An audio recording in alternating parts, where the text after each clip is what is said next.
안녕하세요. 로이어 프렌즈입니다. 구독, 좋아요, 알람 설정까지 부탁드려요. 저도 30대 중반 정도 되니까 친구들이 굉장히 결혼을 많이 해요. 여기 옆에 계신 두 친구분들도 다 결혼을 하셔가지고 너도 할 때가 됐죠. 저도 빨리 하고 싶은데 사랑의 결실을 맺어가지고 결혼에 꼬린까지 한 분이 있지만 또 일부는 결혼식장까지 다 잡고 청첩장까지 다 돌렸는데 이상하게 결혼을 안 해. 파혼했다. 술 한잔 하자. 이런 친구들이 한 번 생기더라고요. 그렇죠. 그럼 이런 경우에 어떻게 할 수 있을 것인가. 오늘은 약혼 해제가 됐을 때 과연 어떤 일이 발생하는지 거기에 대해 좀 말씀을 드리려고 해요. 따로 이렇게 약혼식까지 하는 경우 별로 없긴 한데 그래도 민법상으로는 약혼이란 개념이 나와요. 약혼이란 거 말 그대로 이제 남녀가 둘이 만나가지고 우리가 좀 이따가 결혼을 하자고 약속을 하는 거잖아요. 결혼을 했다가 이혼을 하게 되면 위자료를 주는데 결혼하기 전이니까 남남이잖아요. 네. 근데 뭐 갈라서는데 뭐 해줄 게 있냐, 법적인 책임 물을 게 있냐, 그러니까. 그런 거에 대해서 좀 말씀을 드릴까요? 일단 803조를 보면은 약혼은 강제 이행을 청구하지 못한다 이렇게 돼 있어요. 이건 좀 신기하다. 이거 좀 약간 의미가 있는 것 같죠. 네. 근데 약혼을 하고 나서 우리 약혼했으니까 강제로 결혼까지 해, 이런 건 못한다는 얘기죠. 그래서 이게 약혼을 해제할 수도 있는데 약혼을 해제할 수 있는 사유를 또 이제 법에서 정해놓고 있어요. 뭐 여러 가지가 있는데 804조를 보면은 자격정지 이상의 형을 선고받은 경우, 그러니까 범죄를 저질렀단 신기하다. 말이죠. 아니면 성병이 걸리거나 정신병이 있거나 불치의 정신병, 그리고 불치의 병질이 있는 경우. 사실 이게 4번, 5번이 제일 많을 텐데 약혼 후 다른 사람과 약혼이나 혼인을 한 경우. 약간 중원 느낌이네. 그렇죠. 이게 제일 많을 텐데 5번이 약혼 후 다른 사람과 간음한 경우. 그리고 뭐 1년 이상 생사가 불분명한 경우 여러 가지가 있는데 제일 많은 건 아무래도 이제 바람 펴가지고 나 말고 다른 이성이 있었어요. 만나고 있는 사람. 아니면은 결혼식 날짜를 잡았는데 소개팅 어플 이런 걸 깔아가지고 맨날 원나잇을 하고 다닌다든지 이런 게 들킨다든지 이런 경우 이제 약혼을 해제할 수가 있는 거죠. 근데 그럼 약혼을 해제하면 거기서 땡이냐? 저놈 어떻게 할 수 없겠느냐? 형사적으로 처벌은 안 되는데 사실 민사적으로는 문제가 있죠. 제가 뭐 누구랑 약혼을 했는데 크리스티나를 할까요 또 한번?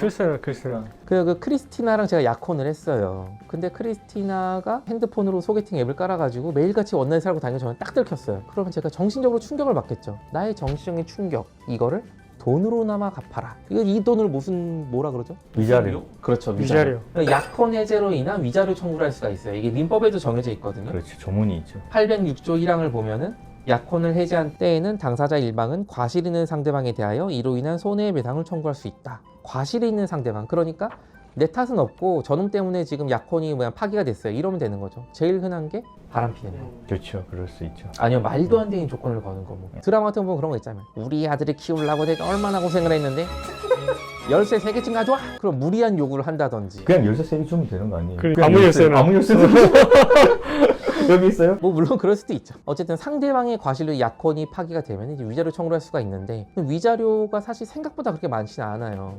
저도 주변에 이렇게 파혼한 친구들 보면 정말 너무 힘들어하죠. 1년, 2년 동안 막 폐인이 돼 가는데 실무상으로는 1,000만 원에서 2,000만 원? 이 정도 좀 인정이 되는 것 같고 일반적으로. 특별한 사정, 뭐 예를 들어서 임신 중절을 강요했다든지 상대방이 참작할 수 있는 특별한 사정이 있으면은 제가 알기로는 최대한 4,000만 원 정도까지 인정된 경우가 있는 걸로 알고 있어요. 근데 일반적으로는 1,000에서 2,000만 원 정도?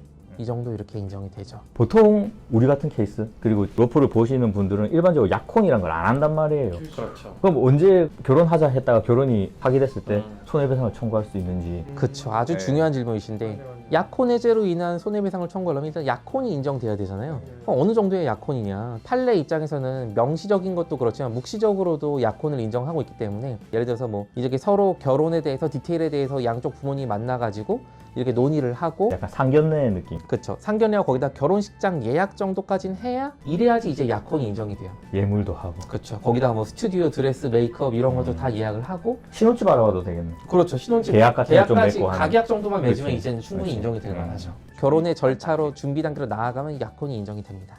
이렇게 위자료에 대해서 알아봤고요. 그 다음에 또 많이 나온 얘기가 만약에 약혼이 이제 파기가 됐어요. 이제 본전 생각이 난단 말이에요, 사람이니까. 그렇죠. 제가 뭐 예를 들어서 크리스티나한테 크리스티나 제발 나랑 결혼해줘, 내 마음이 하면서 명품백을 줬어요. 이렇게. 근데 크리스티나가 바람나가지고 헤어졌어요. 내 한 달 월급을 다 이렇게 갖다 바쳤는데 본전 생각이 안 날 수가 없단 말이에요. 그러면 이제 내가 너한테 선물 준 거 다 내놔. 뭐 일반 연인 사이에도 있긴 하지만 특히나 약혼이 해제된 경우는 이걸 공식적으로 요청을 할 수가 있어요. 근데 문제는 법원에서는 이걸 녹록치 않게 좀 빡빡하게 좀 보는 편이에요. 지금 판례를 보면은 약혼이 이제 해제되고 나서 이걸 돌려달라고 소송을 했는데 이게 정말 결혼을 전제로 해서 결혼의 징표로서 줬다는 게 충분히 입증되지 않으면은 단순히 증여한 것이다. 그래서 인정을 안 해줘가지고 못 돌려받은 케이스가 있었거든요. 그래서 아무래도 이런 사건들을 좀 진행하다 보면은 사실 뭐 금전적으로 크게 왔다 갔다 하는 그런 소송은 아니에요. 근데 이쯤 되면은 굉장히 감정의 영역이거든요, 이건 사실. 그렇죠. 그러다 보니까 어떻게든 이 사람을 좀 곤란에 빠뜨리고 싶어가지고 뭐 소장을 뭐 직장으로 보내고 뭐 이것저것 하는데 뭐 근데 우리 로프 구독자분들은 아름답게 사랑의 결실을 맺으셔가지고 이렇게 파혼 없이 결혼식에 성공하셨으면 좋겠습니다. 더 이상 미룰 수 없습니다. 저와 여러분의 결혼. 이 영상은 지워버리겠습니다. 그럼 오늘 여기까지 하겠습니다. 감사합니다.